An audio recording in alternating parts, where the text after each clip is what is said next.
കാലം തളർത്താത്ത കാൽവെപ്പുകൾ.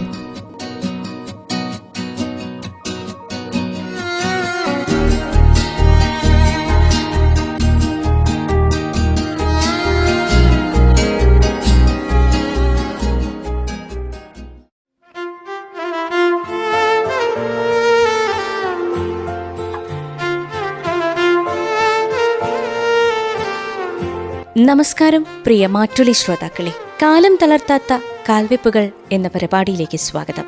ഈ പരിപാടിയിലൂടെ ഇന്ന് പരിചയപ്പെടുത്തുന്നത് മീനങ്ങാടി അപ്പാട് സ്വദേശിയായ ഗിരീഷ് എ.ടി. എന്ന വ്യക്തിയാണ്. മനക്കരുത്തുകൊണ്ട് പ്രതിസന്ധികളെ അതിജീവിച്ച അദ്ദേഹത്തിന്റെ ജീവിതം 1000 പേർക്ക് മാതൃകയാണ്.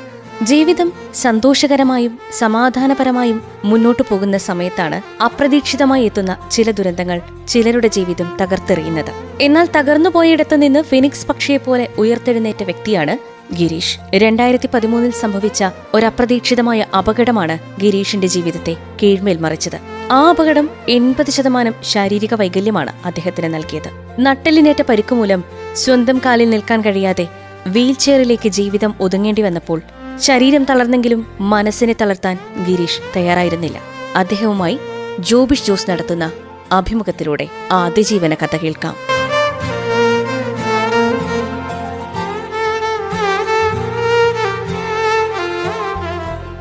നമസ്കാരം, എൻ്റെ പേര് ഗിരീഷ് എ.ടി. വയനാട് ജില്ലയിൽ മീനങ്ങാടി അപ്പാടാണ് താമസം. എനിക്കൊരു ആക്സിഡൻ്റ് ആയിട്ട് 2013 ഡിസംബർ 5 നേരം രാവിലെ ആയതാണ്. ഒരു 10 മണി ആയപ്പം അത് കഴിഞ്ഞ് നട്ടെല്ലിന് പരിക്ക് പറ്റി.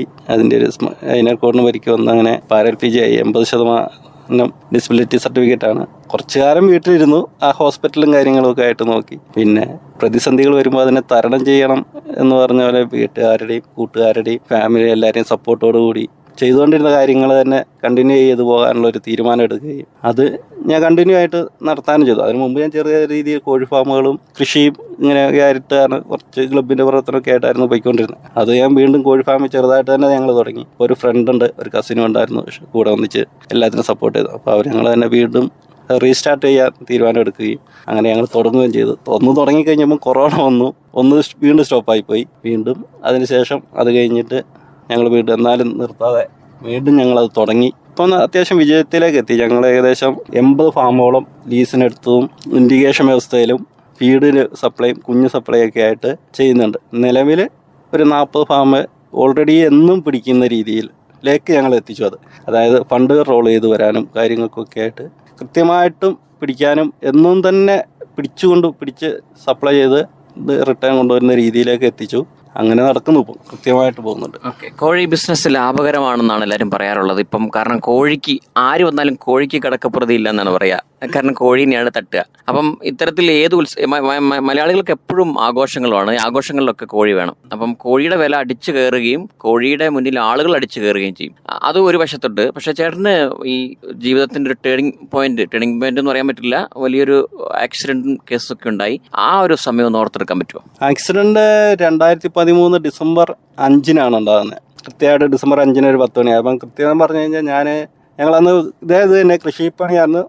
പോയിട്ട് ഒരു കറ്റ വാരാൻ പോയതാണ്. കൊയ്തിട്ടച്ച് വാരി കയറ്റി കയറ്റി കഴിഞ്ഞപ്പോഴാണ് ട്രാക്ടറിന് ആക്സിഡൻ്റ് ആകുന്നത്. അപ്പോൾ ഒരു ശകലം ബ്ലഡ് പോലും പുറത്തേക്ക് വന്നൊന്നുമില്ല. ഒരു അടിച്ച് വീണ് റോട്ടിൽ അടിച്ചു, അവിടുന്ന് വയലിലേക്ക് മറിഞ്ഞു വീണു. അപ്പോൾ കൂടെ ഉണ്ടായിരുന്നവരെ എടുത്ത് നിർത്തിയപ്പോൾ എനിക്ക് നിൽക്കാൻ പറ്റുന്നില്ല. അപ്പോഴാണ് എന്തോ കാര്യം സംഭവിച്ചു എന്ന് നേരെ ഹോസ്പിറ്റലിൽ ചെന്ന് കഴിഞ്ഞപ്പോൾ പറഞ്ഞു എല്ല് പൊട്ടിയിട്ടുണ്ട്. നട്ടല് ഉള്ളിലേക്കായിരുന്നു പരിക്കുകൾ കൂടുതൽ വന്നത്. ശ്വാസകോശത്തിനും വന്നു, ഇൻ്റർ പിടിങ്ങി. പിന്നെ ഹോസ്പിറ്റൽ സർജറി ഒക്കെ ആയിട്ട് അത് കഴിഞ്ഞപ്പോഴും സർജറി കഴിയുമ്പോൾ നമുക്ക് റെഡിയാകും എന്നുള്ളൊരു ധാരണയായിരുന്നു നമുക്ക് ഉണ്ടായിരുന്നത്. അത് കഴിഞ്ഞപ്പോഴാണ് സർജറിയും പിന്നെ അത് കഴിഞ്ഞപ്പോഴാണ് ഡോക്ടർമാർ പറയുന്നത് 80% പരിക്കാണ്, തിരിച്ച് റിക്കവർ വരും, പക്ഷേ നടക്കുന്ന കാര്യം ഒരു ഉറപ്പും പറഞ്ഞില്ല, തരാൻ പറ്റിയില്ല. പിന്നെ ഫിസിയോതെറാപ്പി ചെയ്യുക, കാര്യങ്ങൾ ചെയ്യുക, അങ്ങനെ പറഞ്ഞു.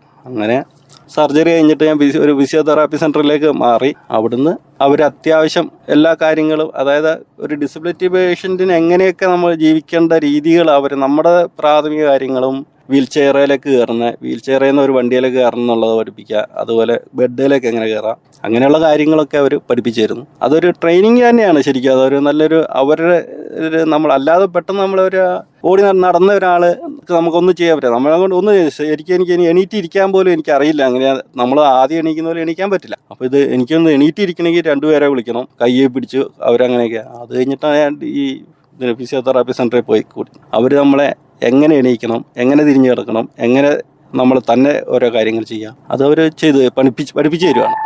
അപ്പോൾ നമ്മളത് ഓട്ടോമാറ്റിക്കായിട്ട് പഠിക്കും. നമുക്ക് പിന്നെ ചേട്ടന് ആക്സിഡന്റ് പറ്റിയ വർഷം ഒന്ന് ഓർത്തെടുക്കാം. ഒപ്പം ട്രാക്ടറാണെന്ന് പറഞ്ഞു. ട്രാക്ടറിന് എന്ത് സംഭവിച്ചാണെന്നൊന്ന് ഒരു വ്യക്തത വരുത്തേണ്ടതുണ്ട്. ഞാൻ കറ്റ കെട്ടിയിട്ട് ട്രാക്ടറിൻ്റെ മേലേന്ന് കറ്റ കെട്ടി മറിഞ്ഞ് പുറമടിച്ച് വീണു പോയതാണ് നിലത്ത് റോട്ടിൽ. അപ്പോഴാണ് നട്ടല് പൊട്ടിയത്. 2013 ഡിസംബർ 5 ഏകദേശം ഒരു 10:30 ആയപ്പോഴാണ് സംഭവം നടന്നത്. അപ്പം അതിനുശേഷം പിന്നീട് ജീവിതം അങ്ങ് നിശ്ചലമായി പോയി. എത്ര കാലം അങ്ങനെ കിടന്നു? 1 കൊല്ലത്തോളം ഈ ഹോസ്പിറ്റലും മറ്റേ ഫിസിയോതെറാപ്പി സെൻ്ററിലും കൂടെ ആയിട്ട് ഞാനൊരു 14 മാസത്തോളം കിടന്നു. അത് കഴിഞ്ഞ് വന്നിട്ട് ഒരു 3 മാസം ആയുർവേദത്തിലും കിടന്നു. അങ്ങനെ എനിക്കൊരു 1.5 കൊല്ലത്തോളം ഞാൻ ഫുൾ ടൈം ഹോസ്പിറ്റലിൽ മാത്രം, വേറെ ഒന്നും ഇല്ല, ഹോസ്പിറ്റലിൽ മാത്രമായിട്ട് കിടന്നു. അത് കഴിഞ്ഞിട്ട് പിന്നെ ഞാൻ എന്നാലും വീട്ടിലെ ഉള്ളവരെ നിർബന്ധം കൂടെ ഞാൻ സമ്മതിക്കാതെ ഞാൻ വീട്ടിലേക്ക് തന്നെ തിരിച്ചു പോന്നു. വീട്ടിൽ നിന്നിട്ട് പിന്നെ വീട്ടിൽ കുറച്ച് കാലം ചെയ്തു. പിന്നെ ഒരു കൊല്ലത്തോളം വീട്ടിൽ ഒരു കാര്യം ചെയ്യാണ്ട് ഇതേപോലെ സ്വഭാവമായിരുന്നു. പിന്നെ നമ്മളൊരു പ്രതിസന്ധിയിൽ നിന്ന് എങ്ങനെ തരണം ചെയ്യാന്ന് പറയും. പിന്നെ ഞാൻ അതിനെക്കുറിച്ച് അന്വേഷിക്കുകയും ഇങ്ങനെ പഠിക്കുകയൊക്കെ ചെയ്ത് കഴിഞ്ഞപ്പോൾ വനിതാ മാസികയിൽ ഒരു ലേഖനം കണ്ടു. ഒരു ബിജു വർഗീസ് ഏറ്റുമാനൂർ ഇതുപോലെ പുള്ളി വണ്ടി മെക്കാനിക്കായിരുന്നു. നിലവിൽ ഓൾറെഡി ഒരു വണ്ടി മെക്കാനിക്കാണ്. ജാക്കി തന്നെ വീണതാണ് പുള്ളിയുടെ പുറത്ത്. അങ്ങനെ വന്ന പുള്ളി അത് ഒരു വാഹനം ഇങ്ങനെയുള്ളവർക്ക് ഓടിക്കുന്ന രീതിയിലുള്ള സിസ്റ്റം കണ്ടുപിടിച്ച് നമ്മുടെ രാഷ്ട്രപതി അബ്ദുൽ കലാമിൻ്റെ അവാർഡൊക്കെ മേടിച്ചിട്ടുണ്ട് പുള്ളി. അങ്ങനെ ഞാനത് വായിക്കുകയും അപ്പം എനിക്ക് തോന്നി നമ്മുടെ വണ്ടി, എനിക്കൊരു ജീപ്പായിരുന്നു, അത് കൊടുത്തേച്ച് ഞാനൊരു കാറ് വാങ്ങി, ഓട്ടോമാറ്റിക് കാറ് വാങ്ങി. അതിൽ ഈ സിസ്റ്റം റെഡിയാക്കി അതെൻ്റെ ഫ്രണ്ട്സുകൾ കൊണ്ടുവന്ന് ഈ സിസ്റ്റം റെഡിയാക്കി കൊണ്ടുവന്ന് അങ്ങനെ ഞാൻ ഓടിച്ച് പുറത്തിറങ്ങാം. വീട്ടിൽ നിന്ന് പുറത്ത് പോകണേ അല്ലെങ്കിൽ ആരെങ്കിലും വരണം, കൂട്ടുകാർ വരണം. വീട്ടിൽ അച്ഛനൊന്നും ഡ്രൈവ് ചെയ്യില്ല. അപ്പം അങ്ങനെ ഓരോ പ്രശ്നങ്ങളുണ്ട്. അപ്പോൾ അവരെ വിളിച്ച് അവരുടെ സൗകര്യം എല്ലാവരും മതി. പിന്നെ ഞാൻ ഒറ്റയ്ക്ക് അങ്ങനെ, അപ്പോൾ എനിക്ക് ഒറ്റയ്ക്ക് എൻ്റെ ആവശ്യത്തിന് വീട്ടിൽ വണ്ടിയൊക്കെ കയറി വീൽ ചെയർ കയറി അങ്ങനെ കയറ്റി വിട്ടാൽ പിന്നെ പോകും. അങ്ങനെ പുറത്തു പോകുന്ന രീതിയിലേക്ക് എത്തി. അപ്പം തന്നെ ഒരു 50% നമ്മൾക്ക് ഒരു ധൈര്യവും ഒരു ഹാപ്പിനെസ്സും വന്നു. കാരണം ഓൾറെഡി അല്ലെങ്കിൽ രാവിലെ വീട്ടിൽ എണീക്കുന്നു, അവിടെ ഇരിക്കുന്നു, അങ്ങനെ ഒരു മാറ്റങ്ങൾ വന്നപ്പം തോന്നി എന്നാൽ മറ്റുള്ള കാര്യങ്ങളും കൂടെ കുറച്ചും കൂടെ. അപ്പം പുറത്തേക്ക് ഇറങ്ങുമ്പോൾ നമുക്ക് ഓട്ടോമാറ്റിക് വരവും ചിലവും വരുന്ന പോലെ സാമ്പത്തിക പ്രശ്നങ്ങൾ വരും. വണ്ടിക്ക് എണ്ണടിക്കണം, കാര്യം എല്ലാത്തിനും വീട്ടുകാരെ ആശ്രയിക്കുക എന്നുള്ളതൊരു പ്രശ്നം തന്നെയാണ്. അപ്പം ഇത് വരുമാനത്തിനെ കുറിച്ച് ചിന്തിക്കണം. അങ്ങനെ നിലവിൽ നിന്ന് വരുന്ന കാര്യം, എനിക്കറിയാവുന്ന കാര്യങ്ങൾ ഞാൻ ചെയ്തുകൊണ്ട് പോയി ഇതിനെ മുൻപോട്ട് കൊണ്ടുപോകാൻ വേണ്ടി വീണ്ടും ഫാമുകൾ സ്റ്റാർട്ട് ചെയ്ത് അങ്ങനെ തുടങ്ങി. ഈ അപകടം ഉണ്ടാകുന്ന സമയത്ത് ചേട്ടൻ എത്ര പ്രായമുണ്ട്? എനിക്ക് ഏകദേശം ഒരു 34-35 വയസ്സായിരുന്നു. ഏകദേശം വളരെ നല്ലൊരു പ്രായത്തിൽ തന്നെ വിശ്രമത്തിലേക്ക് പോയി. 2-3 വർഷം അല്ലേ? അതിനുശേഷം കാലം അങ്ങനെ ഇരുത്തിയില്ല. എന്ന് വെച്ചാൽ അതിനെ തളർത്തിക്കളഞ്ഞില്ല. ചേട്ടൻ എഴുന്നേറ്റ് ഇന്ന് കാണുന്ന ലെവലിലേക്ക് ചേട്ടൻ ഉയർന്നു. ഇന്ന് കാണുന്ന ഉയർച്ചയെക്കുറിച്ചൊന്ന് പറയാം. ഇത് ഉയർച്ചയിൽ എനിക്ക് എൻ്റെ തന്നെ ഒരു കാര്യങ്ങളെന്ന് തന്നെ ഞാൻ പറയില്ല. മറ്റുള്ള എൻ്റെ കൂടെ സപ്പോർട്ട് ചെയ്തുകൊണ്ടിരുന്ന വീട്ടുകാർ, ഫ്രണ്ട്സ്, കസിൻ, അങ്ങനെ എല്ലാവരും കൂടെ കൂടിയിട്ട് സപ്പോർട്ട് ചെയ്തിട്ടുണ്ട്. ഞാൻ ഇത് വിജയിച്ചു വന്നു കാര്യങ്ങൾ. പിന്നെ എന്നിട്ട് ഇത് നോട്ടവും കാര്യങ്ങളും ഒക്കെ ഉണ്ട്. അതിൻ്റെ ഉള്ളിൽ ഹാർഡ് വർക്കുകളുണ്ട്, ഇല്ലയെന്നല്ല. എല്ലാ വർക്കുകളും ചെയ്ത് അതിൻ്റെ കൃത്യമായി നോക്കി നടന്നുകൊണ്ട് ഒരു വിജയത്തിലെത്തിയിട്ടുണ്ട്. ഇപ്പോൾ ബിസിനസിനെ കുറിച്ച് പറയാം. ഇപ്പം ചെയ്തുകൊണ്ടിരിക്കുന്ന കോഴി ഫാമാണ് ചെയ്യുന്നത്. ഇൻഡിക്കേഷൻ വ്യവസ്ഥ ചെയ്തു കൊടുക്കുന്നുണ്ട്. ഫാമുകൾ ലീസിനെടുത്ത് ചെയ്യും. അങ്ങനെ അതിന് എല്ലാ കാര്യങ്ങളും ചെയ്തു കൊടുക്കുന്നുണ്ട്. നമ്മൾ പുറത്തേക്ക് വേണ്ടവർക്ക് തീറ്റ വേണമെങ്കിൽ ഫീഡ് സപ്ലൈ ചെയ്യുന്നുണ്ട്. ചിക്സ് കുഞ്ഞ് സപ്ലൈ ചെയ്യുന്നുണ്ട്. അതുപോലെ നമുക്ക് ആവശ്യമുള്ളതും കുഞ്ഞുങ്ങളും തീറ്റയും കാര്യങ്ങളും. അപ്പം ഈ ബിസിനസ്സിലേക്ക് ചേട്ടൻ വന്നു. ഒരുപക്ഷെ നമുക്ക് ഓടി നടന്ന് 4 കൈയും 4 കാലും ഉണ്ടെങ്കിൽ പോലും ചെയ്തു തീരാത്ത പ്രവർത്തനങ്ങൾ ചേട്ടൻ ഈ നമ്മുടെ ജില്ലയിൽ നിന്ന് പുറത്ത് ജില്ലയിലേക്ക് പോലും കോഴി സപ്ലൈ ചെയ്യുന്നുണ്ടല്ലേ? പല നാട്ടിലേക്കും ചിക്സ് മാത്രം ഇറക്കി കൊടുക്കുന്നുണ്ട്. അപ്പോൾ ഇത്തരത്തിലേക്ക് വളർന്നു ഇവിടെ ഇരുന്നു കൊണ്ട് തന്നെ. അതിൻ്റെ ഒരു കാര്യങ്ങളൊക്കെ ഒന്ന് പറയാം. ഫോണിൽ കൂടെയാണോ കൂടുതൽ കാര്യങ്ങൾ ചെയ്യുന്നത്? ഫോണിൽ കൂടെ പറയും. വാട്സപ്പും കാര്യങ്ങളും മറ്റേ ഓൺലൈൻ എല്ലാം ഉണ്ട്. അത്യാവശ്യം അങ്ങനെ ചെയ്യും. പിന്നെ പോകേണ്ട സ്ഥലത്ത് പോകും. ഓട്ടോമാറ്റിക് പോകേണ്ട സ്ഥലത്ത് വണ്ടി കണ്ടുകൊണ്ട് ചെല്ലേണ്ട സ്ഥലത്ത് ചെല്ലേണ്ട ആവശ്യങ്ങൾക്ക് പോകുക തന്നെ ചെയ്യും. പിന്നെ അവിടെ ചെന്നിട്ട് ഇറങ്ങേണ്ട ഒരു ബുദ്ധിമുട്ടുകളൊക്കെ ഉള്ളൂ. അതിന് കൂടെ ആളുണ്ട്, സ്റ്റാഫുകളുണ്ട്, പിന്നെ ഷെയറുകാരുണ്ട്. 2 പാർട്ട്നേഴ്സ് ഉണ്ട്. അപ്പോൾ പോകേണ്ട സ്ഥലത്ത് പോവുക തന്നെ ചെയ്യും ഞങ്ങൾ എല്ലാ കാര്യം. കാരണം എത്തേണ്ട സ്ഥലത്ത് എത്തിയാലേ കാര്യങ്ങൾ വിജയിക്കുകയുള്ളൂ.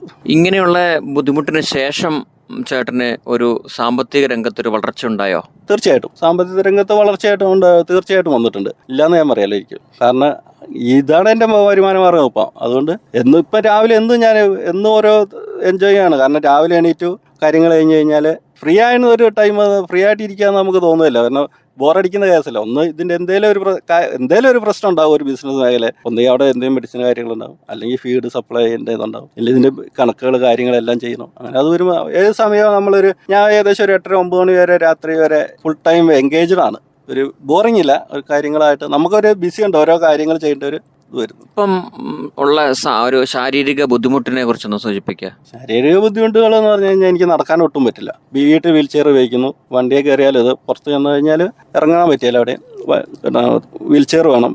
ശാരീരികമായിട്ട് അങ്ങനെ ബുദ്ധിമുട്ടുകളുണ്ട്. പക്ഷേ അതിനെ ഫിസിയോതെറാപ്പിയും പിന്നെ ഈ മെൻ്റൽ പവറും കാര്യങ്ങളൊക്കെ ആയിട്ട് നമ്മൾ തരണം ചെയ്തു പോകണം.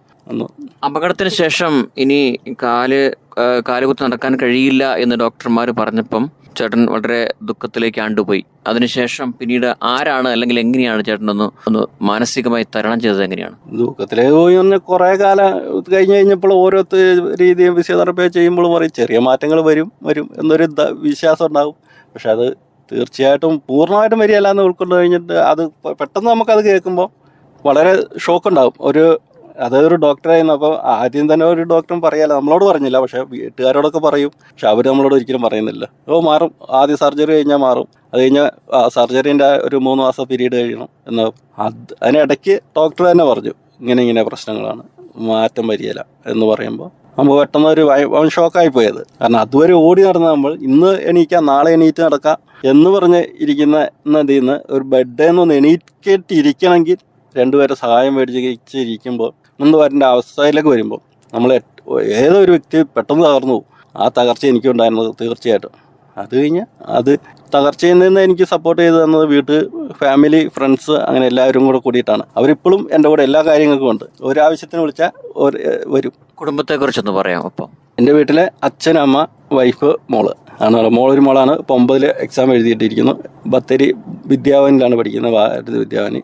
അപകടത്തിന് ശേഷം നമുക്ക് ഇൻഷുറൻസ് തുകയോ അല്ലെങ്കിൽ ആ രീതിയിലുള്ള കേസോ ഒക്കെ നടന്നിരുന്നോ? ആക്സിഡന്റ് കേസുകൾ നടക്കുന്നുണ്ട്. അതിൻ്റെ ഒരു ക്ലെയിം വിധി വന്നായിരുന്നു.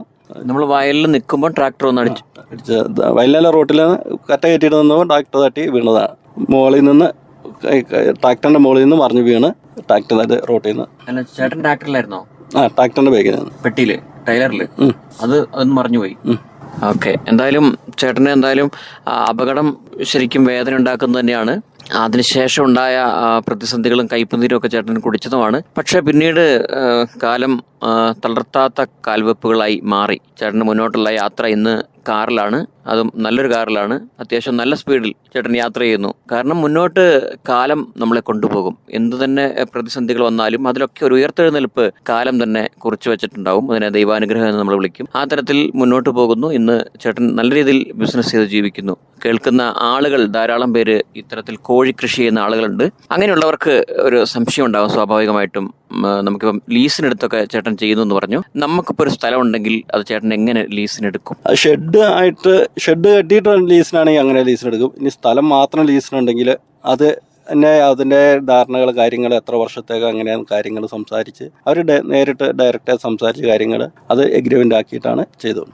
അത് ഇപ്പോൾ എന്തൊക്കെ സൗകര്യങ്ങൾ അവിടെ വേണം ആ സ്ഥലത്തിന് ചേട്ടൻ ലീസിനെടുക്കുമ്പോൾ? ഞങ്ങൾ എടുക്കുമ്പോൾ അതിന് വെള്ളം വേണം, കറണ്ട്, പിന്നെ വലിക്കാനുള്ള സൗകര്യങ്ങൾ വേണം, റോഡ് വേണം. ഇത്രയും ആണ് അടിസ്ഥാനമായിട്ട് നോക്കുക. റോഡ് മഴക്കാലത്ത് ചെളിയുള്ള റോഡാണെങ്കിലോ? മഴക്കാലത്ത് ചെളിയുള്ള റോഡാണെങ്കിൽ അത് നമുക്ക് പ്രൈവറ്റ് ആയിട്ടാണെങ്കിലും മറ്റേ ഒരു വേസ്റ്റുകളൊക്കെ ഇട്ട് നിരത്തിയെടുക്കാൻ പറ്റുന്നതാണോ എന്ന് നോക്കും. അത് കുറച്ച് ഇതൊക്കെ നോക്കി അത് വർഷവും കാര്യമൊക്കെ നോക്കി ചെയ്യാൻ പറ്റുന്ന കണ്ടീഷൻ ഉള്ളതാണെങ്കിൽ നമ്മുടെ കാഴ്ചപ്പാടിൽ പറ്റുന്നതാണെങ്കിൽ നമ്മൾ എടുക്കും. എത്ര സ്ഥല പരിമിതി ആവശ്യമുണ്ട്? സ്ഥലം എത്ര വേണം? അത് ഒരു കോഴിക്ക് 1.2 സ്ക്വയർ ഫീറ്റ് എന്നാണ് പറയാ. ലീസിന് എടുക്കുമ്പോൾ അതിന് മിനിമം എത്രയെങ്കിലും വേണം ചേട്ടൻ എടുക്കണമെങ്കിൽ?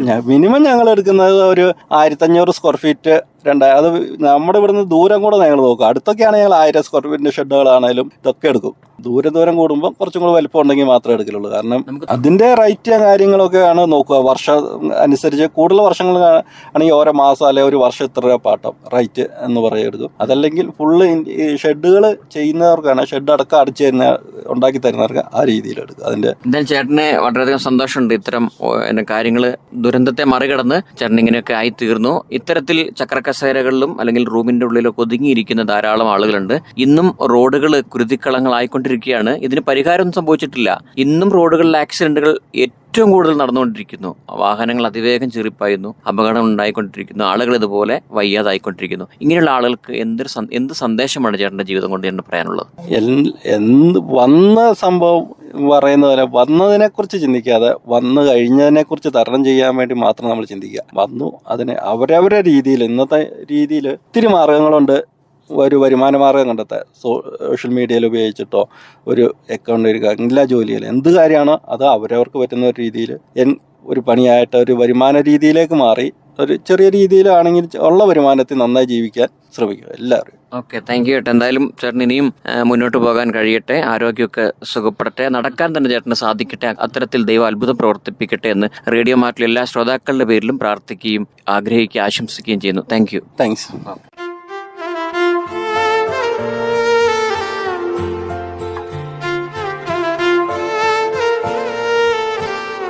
ശാരീരിക വൈകല്യം എന്നത് ഒരവസാനമല്ല, മറിച്ച് മറ്റൊരു രീതിയിലുള്ള തുടക്കമാണെന്ന് ഗിരീഷ് തന്റെ ജീവിതത്തിലൂടെ തെളിയിച്ചിരിക്കുകയാണ്. തന്റെ കുറവുകളെ നോക്കി വിലപിക്കുന്നതിന് പകരം ഉള്ള കഴിവുകൾ കൊണ്ട് എങ്ങനെ മുന്നേറാം എന്നാണ് അദ്ദേഹം ചിന്തിച്ചത്. ഇന്ന് ഗിരീഷ് വെറുമൊരു വ്യക്തിയല്ല, മറിച്ച് തളർന്നു പോകുന്ന ഏതൊരാൾക്കും മുന്നോട്ടുള്ള വഴി കാണിച്ചു തരുന്ന ഒരു വെളിച്ചമാണ്.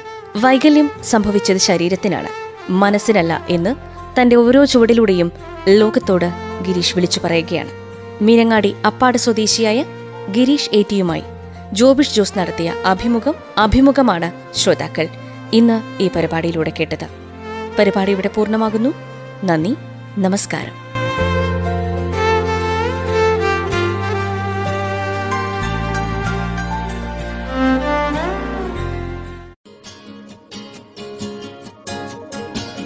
കാലം തളർത്താത്ത കാൽവെപ്പുകൾ.